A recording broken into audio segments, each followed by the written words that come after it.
Students, welcome to Sunil's tutorial. I'm Sunil Mirwani and today we'll be doing this chapter called as coordination compound. Now first of all, what do I understand by the word coordination compound?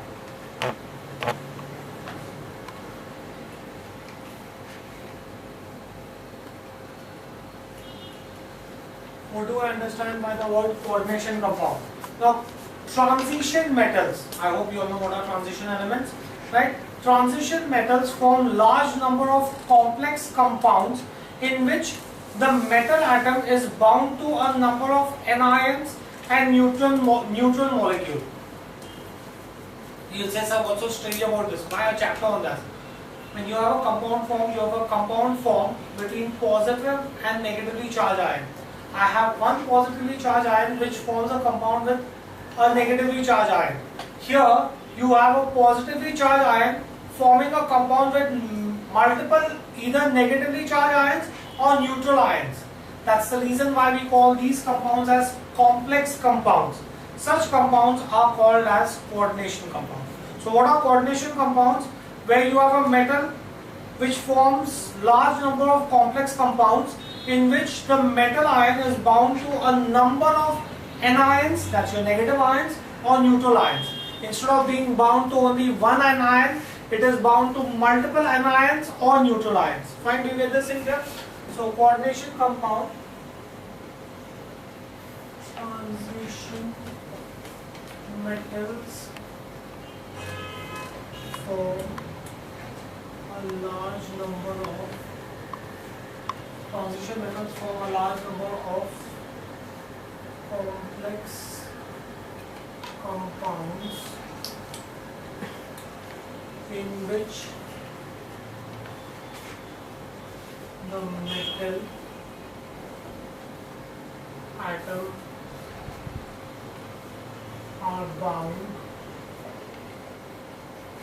metal atom are bound, to a number of anions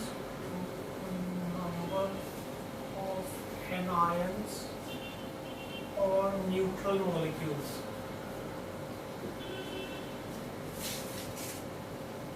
Right? Such compounds are called coordination compounds.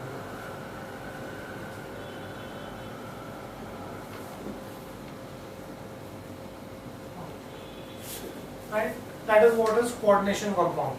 Now, let's see a couple of theories based on coordination compound. Let's see Werner's theory.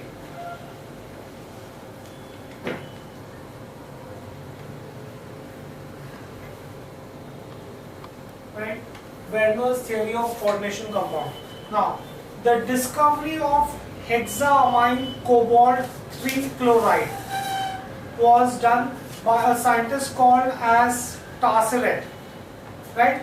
That is considered to be the beginning of coordination compound. And the main credit of coordination compound study goes to Werner in 1892. What he did was he isolated different complex compounds from the reaction of cobalt chloride and ammonia. Using cobalt chloride and ammonia, he got multiple compounds where he had a metal ion which was joined to more than one anion or neutral molecule, and that was the beginning, or that is from where we started our study of coordination compound. Fine, do we get this in here? First, let me give you a brief introduction of Werner, then I'll tell you what is this theory. Right? The discovery of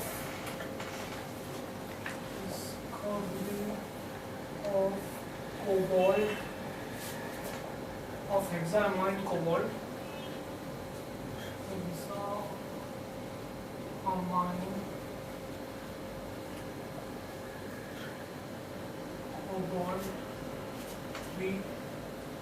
hexaamine cobalt 3 chloride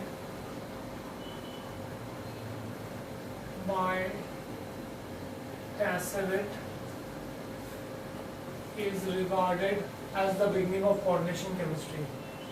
Is MCQ regarded as beginning of coordination chemistry. That's from where you started coordination chemistry. The main credit of coordination chemistry goes to Werner in 1892. The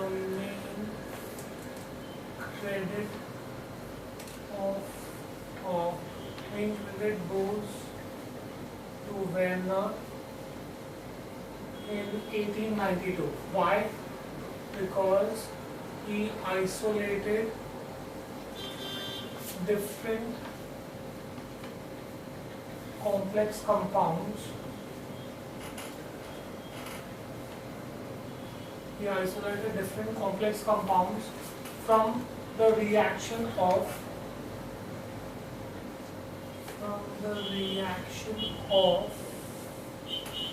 cobalt, chloride and ammonia. Right? Now, what are the compounds that he isolated? Compounds isolated by him. Color. Right? The compounds that were isolated by him was cobalt, chloride and ammonia, which was orange yellow in color.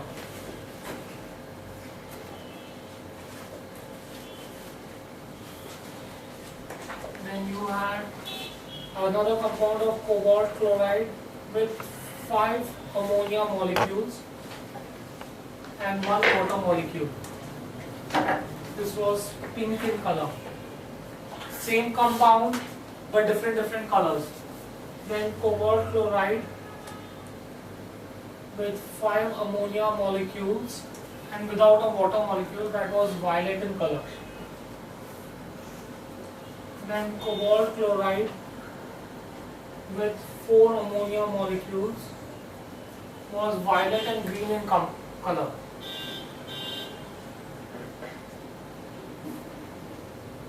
Right? So these were the compounds that were isolated by him. Now, let's see what is the theory of coordination compounds. In coordination compounds, metal atoms exhibit 2 types of valency. Remember, I told you that when I'm talking about metals, I'm not talking about normal metals, I'm talking about transition elements. Transition elements have last 2 orbits incompletely filled, hence they exhibit multiple valencies, right? So in coordination compound, metal atoms exhibit 2 types of valency. One is called as the primary valency, or which is also called as the principal or ionizable valency, and the other is called as the secondary valency, which is also called as the auxiliary or the non-ionizable valency. Okay. Now, primary valencies are those which a metal cation normally exhibits in the formation of simple salts. So when a transition element is combining with some other element, the normal valency exhibited by it will be its primary valency, right? Secondary valencies are those which metal cations exhibit towards neutral molecules or negative groups in the formation of complex ions. So transition metals will exhibit 2 types of valency. One, they will exhibit with a normal compound, with a normal compound by formation of salt, and then it will also exhibit another valency when it comes in contact with a neutral compound or it comes in contact with a negative group of compounds. So it exhibits 2 valencies. Fine. In short, we can say that primary valency corresponds to the oxidation number. I hope you all know what is oxidation number. Oxidation number, the number of electrons an atom of an element gives to make its outermost orbit stable, while secondary valency corresponds to a number, and this secondary valency is called as coordination number. Primary valency, the valency when forming a normal compound, whatever valency is exhibited by a metal cation is called as primary valency. The metal cation, when it comes in contact or when it comes in close proximity with a neutral molecule or a group of negative ions, it exhibits a different valency, that is called as secondary valency. Primary valency is the oxidation number, secondary valency is the coordination number. Do you get this? So do we understand the postulates of Werner's theory?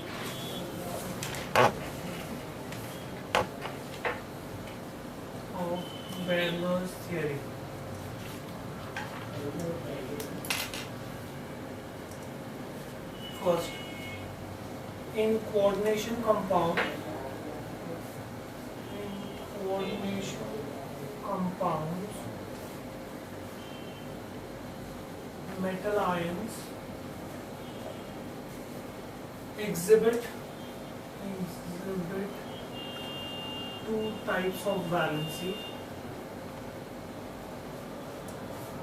Exhibit two types of valencies, namely primary and secondary valency. Namely primary and secondary valency. Right? Now, what is primary valency? Primary valency are those which a metal cation, primary valency are those which a metal cation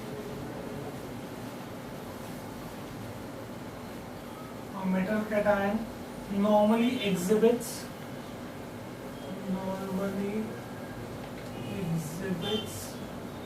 in formation of its simple salt. Formation of its simple salt. Fine. Now, so primary valencies are generally satisfied by negative ions. Secondary valency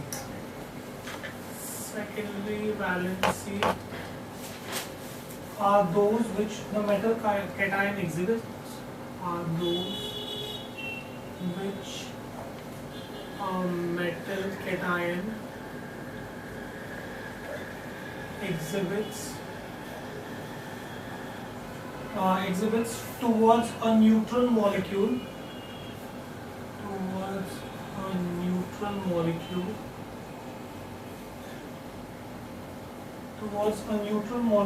or negative group in the formation of its complex ion.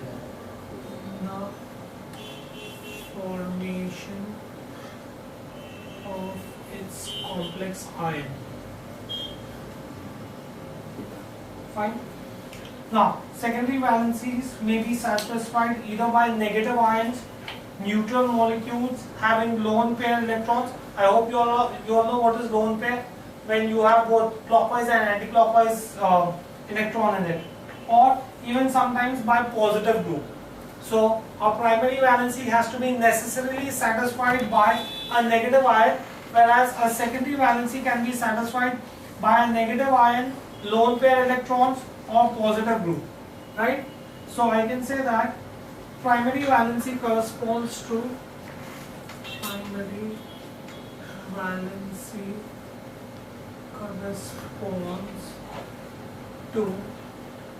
oxidation number, and secondary valency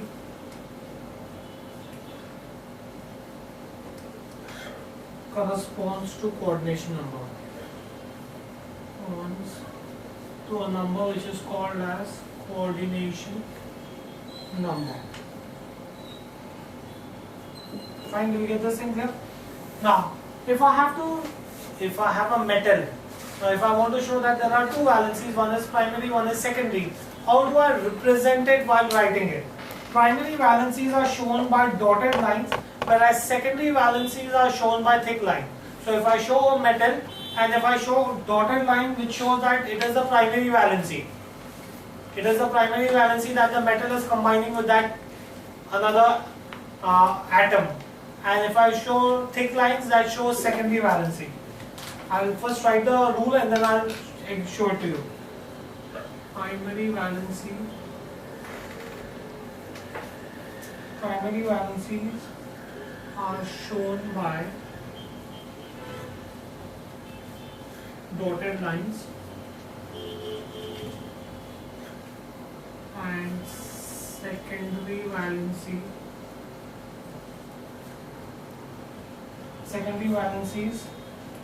by thick lines. This is how you represent them while writing them. That's how I'll be able to distinguish between the two valencies. Now, secondary valencies are always directed towards fixed position in space about the central metal cation, right? They will always have a specific position that gives a typical shape to the molecule. Fine, do we get this thing here? Now, thus the number of arrangements that you would have in space would be determined by the stoichiometry of this complex. How the secondary valency is directed will determine the shape of the molecule, right? In case of 6 secondary valencies, suppose if a molecule has 6 secondary valencies, the arrangement of the secondary valencies are directed as regular octahedral. If you have 6 valencies, then the shape of the molecule will be octahedral, and if you have 4 secondary valencies, then the shape will be tetrahedral. Right? Do you get this? So depending upon what is your secondary valency, every molecule will have a definite shape. Secondary valencies give a definite shape to the molecule because they are always present in a fixed position in space. Fine, do we get this in here? Secondary valencies are always directed. Secondary valencies are always directed towards fixed position. Towards fixed position in the space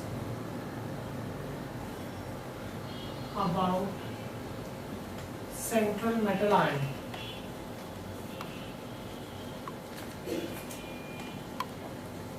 Right? Thus, the number of arrangements of the molecule in space, or the number of arrangements of the negative ions in space, determines how the molecule would look like. I can therefore say that in case of 6 secondary valencies, 6 secondary valencies, in case of 6 secondary valencies, the arrangement of secondary valencies are directed as the arrangement of secondary valencies are directed as secondary valencies are directed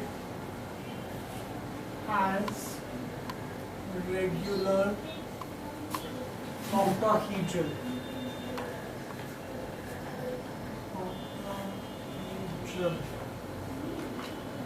What is the octahedral? It's nothing but a bipyramid, right? And 4 secondary valencies, and 4 secondary valencies has tetrahedral. That would be the shape if you have 4 secondary valencies. If a metal cation had 4 secondary valencies, right? Now, primary valencies are non-directional, whereas secondary, from this what we understand is, primary valencies are non-directional, whereas secondary valencies are directional. Primary valencies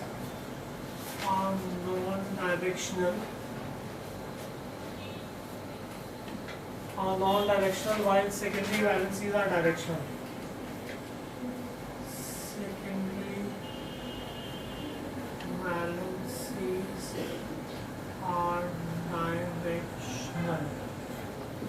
Fine, do we get this in here? Now, in some compounds, the elements may satisfy both primary and secondary valencies. Thus, this is called as dual nature of primary valency, right? Which is going to be represented both by dotted line as well as thick lines. So a metal may satisfy only the primary valency or only the secondary valency, or it may satisfy both primary and secondary valency. If it satisfies both primary and secondary valency, then it is called as dual nature of primary valency. Fine, do we get this in here?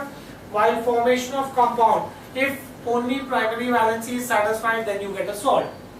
If only secondary valency is satisfied, primary valency is not satisfied, then what you get is called as ligand, right?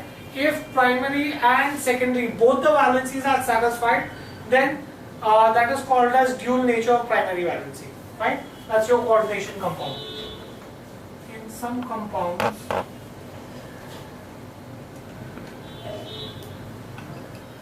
elements may satisfy both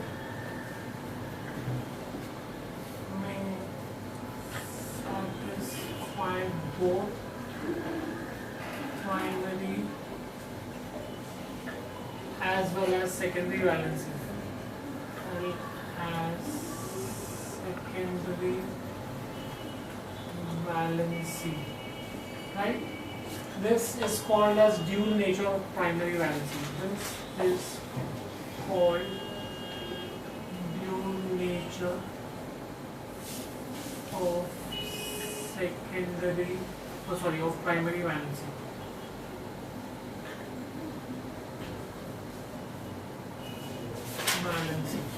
Right? They are represented by both dotted and thick lines. They are represented by both dotted and thick lines. Right? Now, depending upon the number of secondary valencies that you have, you will have different types of hybridization. Right? You could have, suppose if I have only 2 secondary valencies, then you would have sp hybridization. If you have 3 secondary valencies, then you would have sp2 hybridization. If you have 4 secondary valencies, then you would have sp3 hybridization. 5 secondary valencies, sp3d hybridization. 6 sp3d2 hybridization.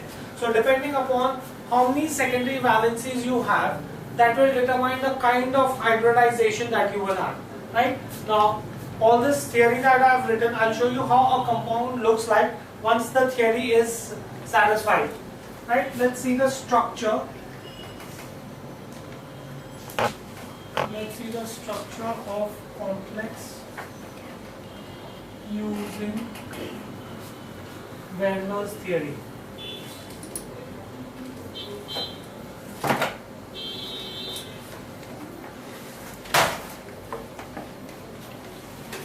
Right? Do we get this thing clear? Now, first, let's see the first compound. The first compound that we have is cobalt chloride with 6 ammonia molecules. Right? Now, if I dissolve this in water, will it get precipitated? Let's see how does it get precipitated. For example, if I have cobalt, ammonia, hexamine chloride. This is cobalt hexamine chloride, right? Reversibly, this would give me cobalt amine hexamine ion when dissolved in water, plus it would give me 3 chloride ions, right, which are going to be precipitated. Now, see how I am going to draw this, right? You will have cobalt in the center. You have outside the square bracket, you have chloride ions that have been precipitated, and you have to connect it with 6 amine ions. So 6 amine ions, I'm going to connect this way, NH3, NH3, NH3, NH3, NH3, NH3. 6. These are secondary valencies, so I have to show them with thick lines. This is 1, 2, 3, 4, 5, 6. There will be a force of attraction between them. So this is how the secondary valencies would look like. Now, primary valencies, you have the chloride ions, right? So I would have 3 chloride ions. which have to be shown by dotted lines. Maximum distance from each other, 120 degree. Chloride, chloride, chloride. That's how you would have this compound, it will look like. That is what Werner's theory says. Right? So you have primary valency, you have secondary valency, and primary valency is to be shown by dotted lines, secondary valency is to be shown by thick lines. See, I'll show you one more compound. Suppose if you have cobalt chloride and 5 ammonia molecules, right? Now, first let's try to precipitate this. You have pentamine cobalt chloride, cobalt pentamine Cl chloride. When I precipitate this, when I dissolve this in water, what will happen is you will have one ion that will be formed as cobalt pentamine cobalt chloride ion, which will have a valency of +2 plus, how do I know +2? Because to get outside the bracket you have 2 chlorides, so obviously that valency is going to be +2. We know that valency of chlorine is 1, right? Let's try to draw the structure of this. I have 5 ammonia that have to be connected to cobalt. So you have cobalt in the center. I need 5 amine groups. NH3, NH3, NH3, NH3 and NH3. Right? This is secondary valency. This is to be shown with dark lines. This is how the structure would look like. This will give you a definite geometry. And now guys, I have chloride as a secondary valency and I have chloride as primary valency. So this is going to be shown this way. Chloride, I will have it as secondary valency and I will also have it as primary valency. So that will be your structure of this particular complex. Right? Let's show you another structure. Cobalt or trichloride cobalt amine. Cobalt chloride and 4 ammonia NH3. Right? So this is going to be cobalt, then you have amine group, 4 molecules of it, and Cl2 and chlorine outside. Right? When I precipitate this, this is going to give me CONH3 4 chloride ions. Valency of this, there's only 1 chlorine outside, so +1 or 1 plus chloride minus. Right? Let's try to see the structure of this. I need 4 amine molecules connected to cobalt. Cobalt, I need 4 amine, maximum distance. NH3, NH3, secondary valency, right? Then I need 2 chlorines. I need 2 chlorines that are going to be attached to this. So I need 1 chlorine here and 1 chlorine here. And I have a primary valency of chlorine. I have primary valency with chlorine, which I'm going to show it to you here. So this is going to be your structure of this particular complex, right? Now the primary valency with chlorine will exist with all the 3 chlorides, right? So this will be your final structure that you will have for this particular molecule.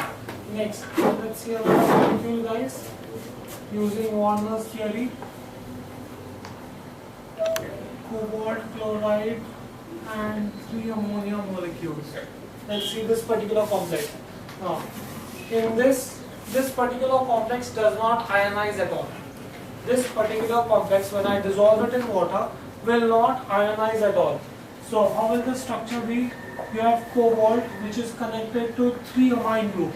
the three amine groups should be at maximum distance from each other.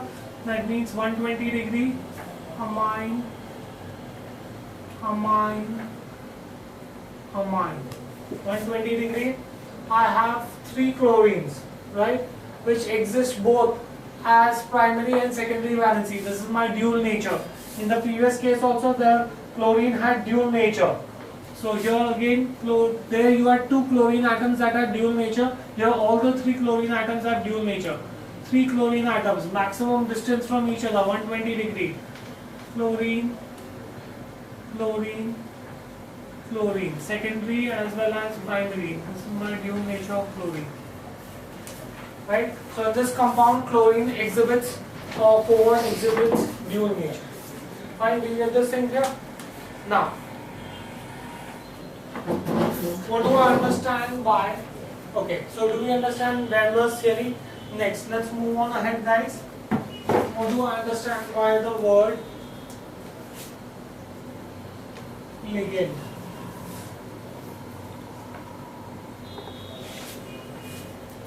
A molecule or an ion that donates an electron pair, not an electron pair, to a central cation in coordination compound is called as a ligand. If you have an electron pair, if you have a lone pair, if you are donating the lone pair, then such an atom or an ion would be called as a ligand. That's how I would define a ligand. A ligand, you can have different types, you can classify ligands into different types, right? You can have monodenate ligands, bidenate ligands, tri and polydenate ligands. So what is a ligand? It's a complexing compound. Since it donates a pair of electrons, that is what results in the formation of a complex compound, right? So in coordination chemistry, it is generally the entity from which the electron is donated. A ligand is an entity, it could be an atom, molecule or ion, from which the electron is donated. Fine, do we get this thing clear? So let's write this down. A ligand, a molecule or ion that donates an electron pair to a central atom,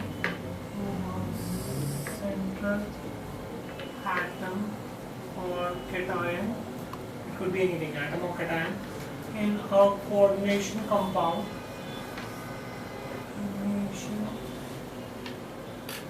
Compound is called as ligand.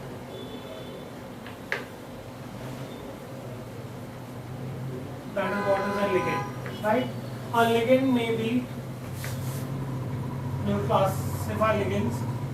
A ligand can be classified as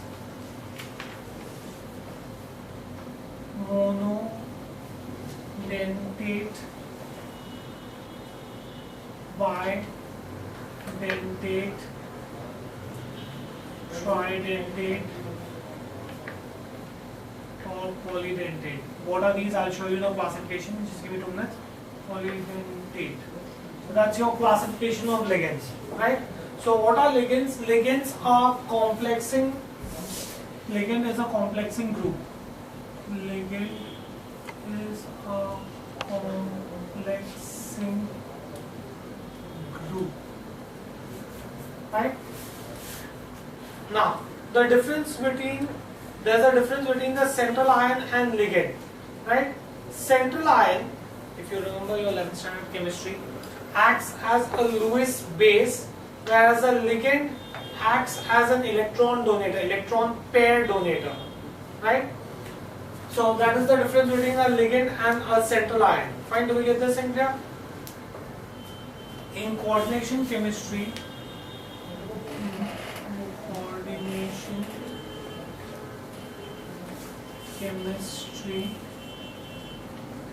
it is generally the entity is generally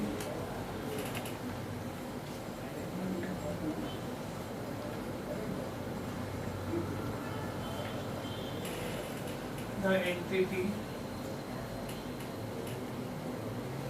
from which electrons are donated. Electrons are donated. Right? So, a ligand is attached to the central metal atom through a coordinate bond. Right? Therefore, it is essential that the central metal ion should have a vacant orbital and the ligand should have a lone pair of electrons. When you have a complex, when you have a vacant orbital that is present in the central metal ion and you have a lone pair of electrons. Remember, when you were doing hybridization, ammonia had a lone pair. Right? That is the reason why the hybridization would change.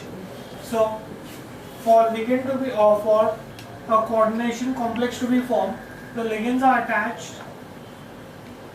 Ligands are attached to the central metal ion. Central metal ions through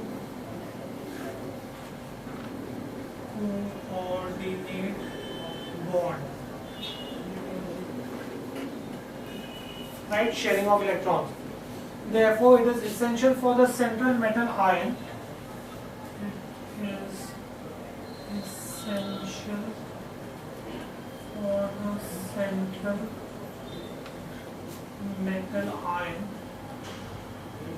Central metal ion to have vacant orbital. Vacant orbital. And ligand should have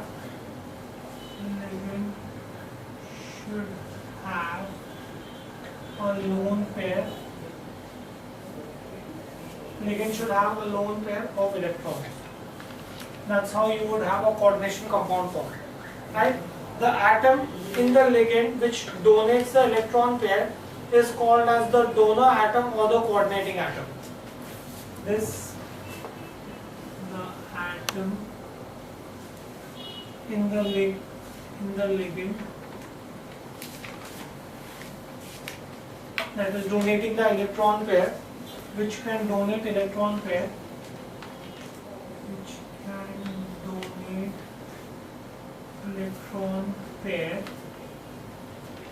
is called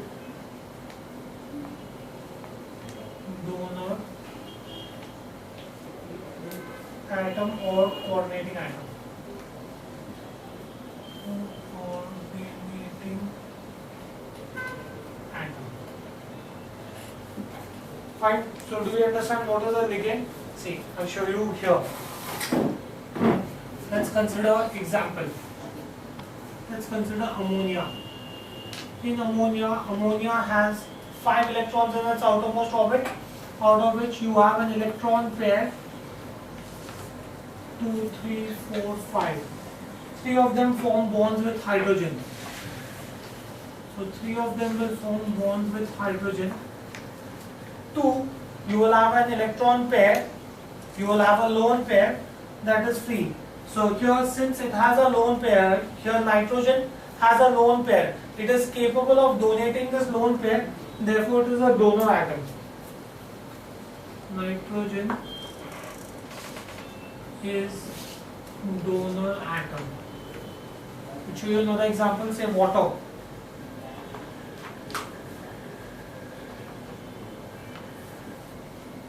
Water. Oxygen. 6 electrons. 2, it forms with 3 hydrogens. Hydrogen, hydrogen, hydrogen.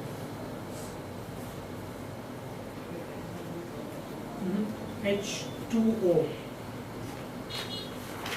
2 H's combined with 1 O. Right? So here again oxygen has got 2 lone pairs. Therefore oxygen is a donor atom. Oxygen is donor atom. Fine, do you get this in here? So do you understand what is a ligand? A ligand is the one which has a lone pair and it is capable of donating that lone pair. So an atom or a group of atoms which has a lone pair which is capable of donating that lone pair is called as a ligand. Now we were talking about classification of ligands. Let's try to classify ligands. I told you that when you classify ligands, they are classified as monodenate, bidenate, tridenate and polydenate. Now what does all this mean and how do they look like? Let's see the classification of ligands. Classification of ligands. Right? Now, first is monodenate.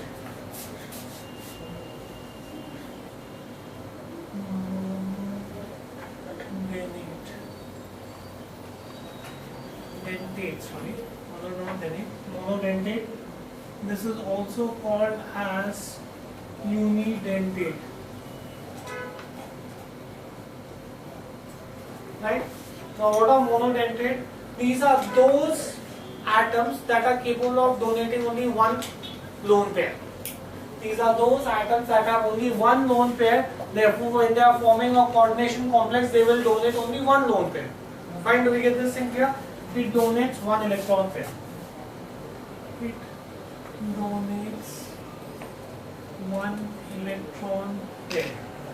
It has only one lone pair and it is capable of donating only one electron pair. Right? Let's see what are the examples of monodentate. Right? You have ammonia. Right? Then you have water. Then you have, say, phosphine. Phosphine is pH 3. One lone pair here. Then you have carbonide, which is going to be carbon monoxide. One lone pair on oxygen. Show you where the lone pair is. Then you have nitrosyl. Nitrosyl is nitrogen monoxide, where you have lone pair on nitrogen. Then you have triphenyl phosphine. Triphenyl phosphine. Triphenyl phosphine is C6H5. That's my phenyl. Triphenyl, 3-phosphine, phosphorus. Triphenyl phosphine. Right, then you have pyridine.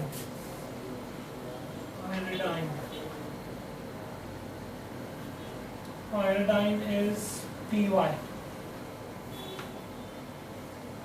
Right, then you have halide. Halide ions can also form a lone pair. Right, these are ions that are going to form lone pair. So far we were seeing neutral molecules, now we see ions that can form lone pair. You can have hydroxyl ions. OH negative, where O is a lone pair. So these are ions that are capable of forming lone pair. Then you can have nitro ions.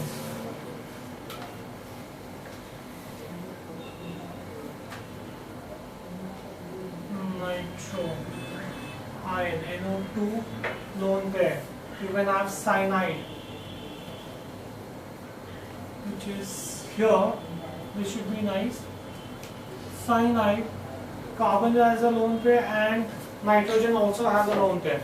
So either one of them can donate a lone pair, right? Then you can have so many of them. You can have say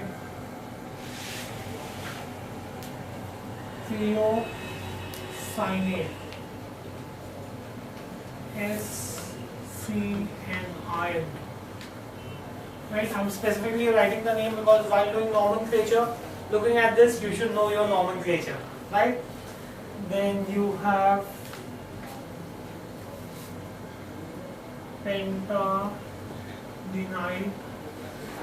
that is C5H5, where you would have lone pair on carbon. Fine. You can have acetate. Acetate is way too simple, where a lone pair will be on oxygen, right? So these are dentate. Next, let's see bidentates. I know you should know what are bidentates.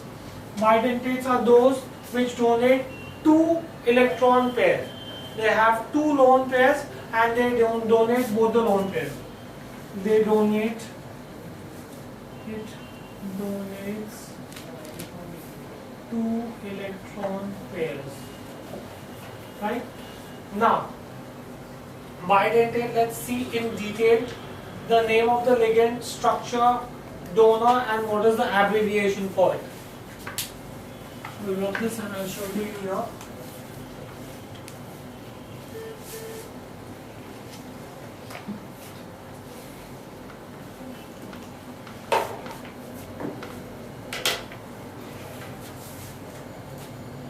Name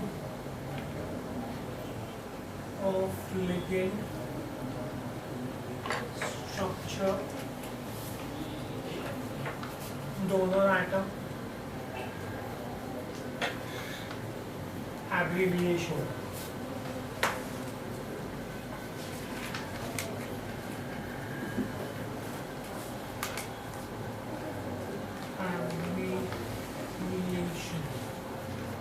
Right? Now, let's see the first one is, first compound that we'll see which is bidentate is ethylidene diamine. Diamine.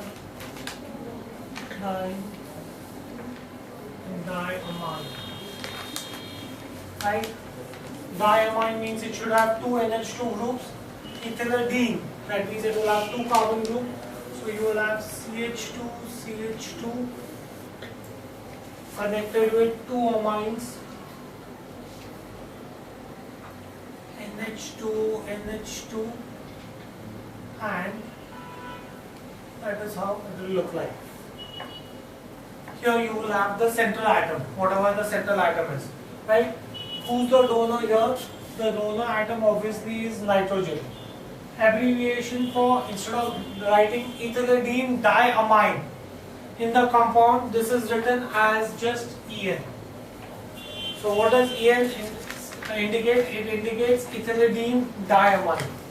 Then the second bidentate is oxalate ions.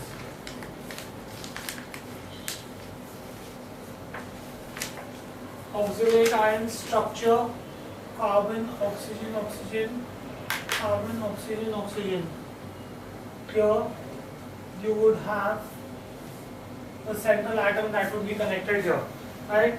These are negatively charged ions. Negatively charged ions, the donor is obviously going to be oxygen. Oxalate, short form is OX. Ethylidene diamine, short form symbol, abbreviation is En. You have to make sure that you know your abbreviations well. Next, glycinate. Glycinate ions have methylene group, amine group, and oxalate group.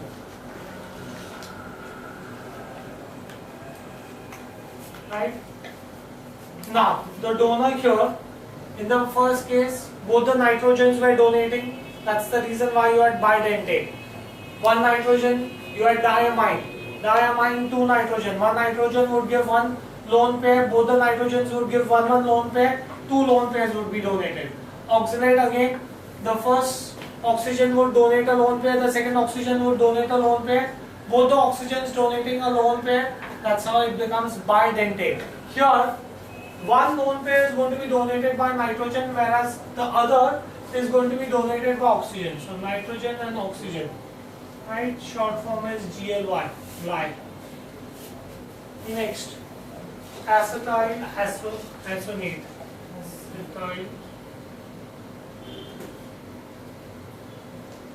Acetonate.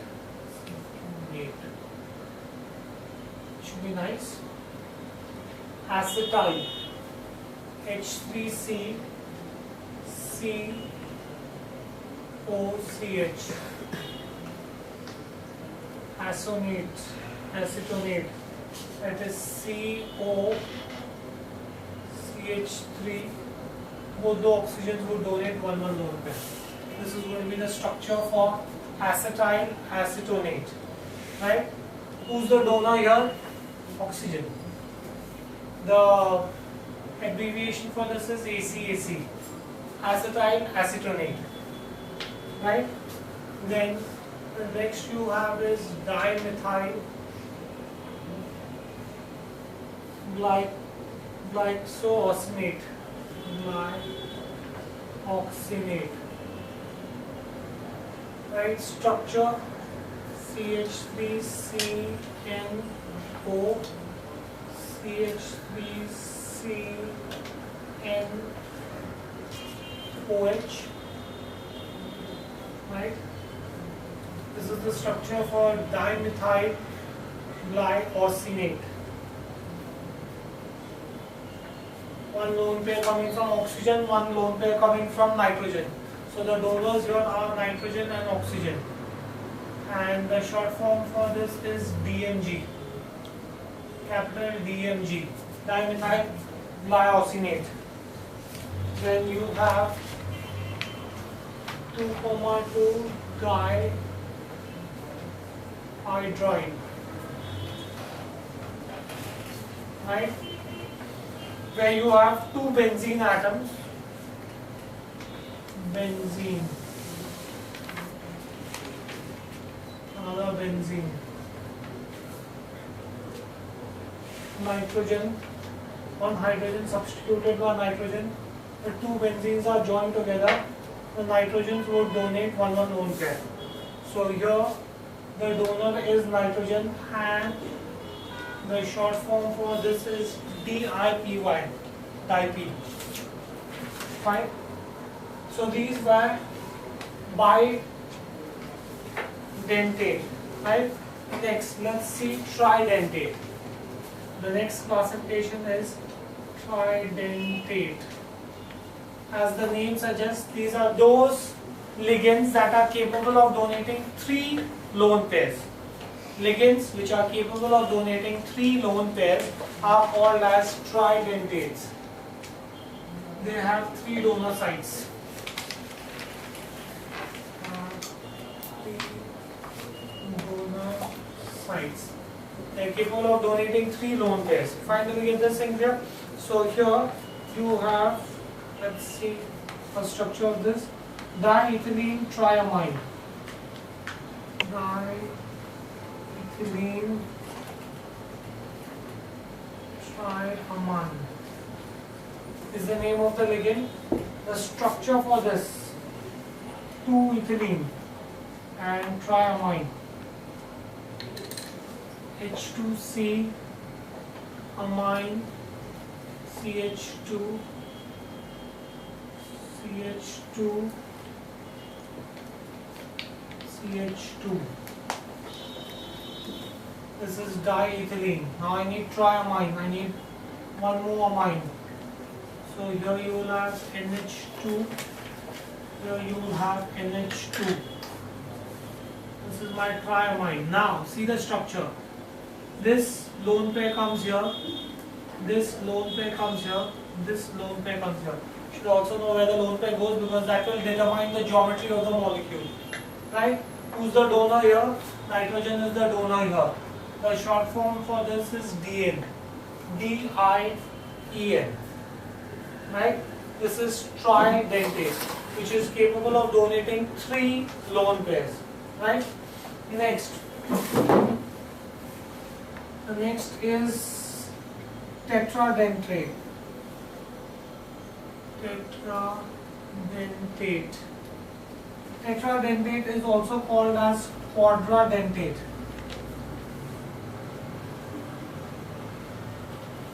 Quadradentate. Either you call it as tetradentate or quadradentate, it is the same thing. Name. And then from the name you understand what is quadradentate. It is capable of donating 4 electron pairs. Right? It donates 4 electron pairs. It donates 4 electron pairs. Remember. Right? you would have a name. Let's see a compound. This will be triethylene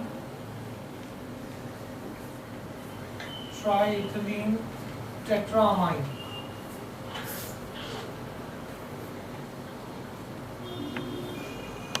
Triethylene tetraamine. I need to have 4 amine. NH2 CH2. This is 1 ethylene. I need 3 such ethylenes and 4 amines. I have put 1 amine and I have put 1 ethylene compound, right? So now I'll put another amine, 2. I'll put an ethylene compound. I've got 2. I need triethylene. So I'll put an amine here. I'll put ethylene and an amine. Right? So this is triethylene. 1, 2, 3. 3 ethylene, 4 amines. 1, 2, 3, 4. 4 amines. Donors are nitrogen. 1 here, 1 here, 1 here, and 1 here. 4 donor sites. Right? This is tetradentate. Right? Donors are nitrogen here. Fine, do we get this in here? Next, you can have pentadentate.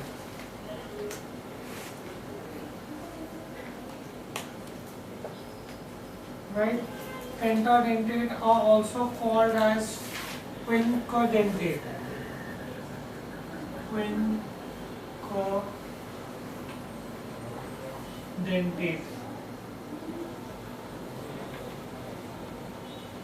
Right? Capable of donating 5 electron pair, 5 lone pairs it will donate, right? So 5 electron pairs are donated. 5 electron pairs are donated. That means it will donate 10 electrons, right? If it is donating 5 electron pairs, let's see a name with this: ethylene diamine triacetic ion. Ethylene samples. Ethylene triamine. No, ethylene diamine triacetic ion. Triacetic anion. That means this will be a negatively charged ion, right? Let's see this. Now, I need ethylene. That means I need 2 carbon. This can be written as HOOC, H2C, CH2C, nitrogen, CH2CH2, NH, CH2COH. Right? This is your triacetic, CH2COH. These are your 3 acetics. So that's triacetic, diamine, 2 nitrogen, and here's your ethylene group. So this is your ethylene group in the center, 3 acetic ions, 2 amine ions. Right? Simple, nice. Next, that was pentadentate. Let's see hexadentate.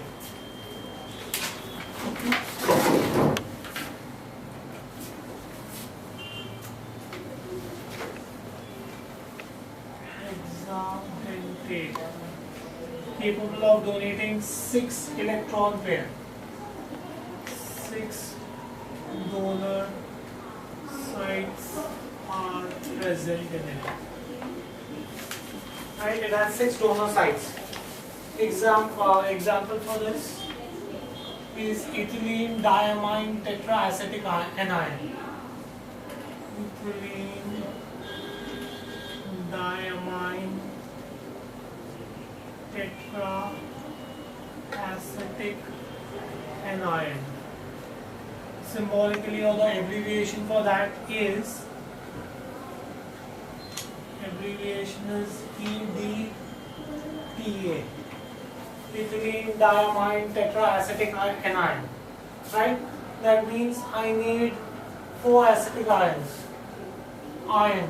So that means OOCH2C. So this will give you one ion. OOCH2C. This will give you another ion.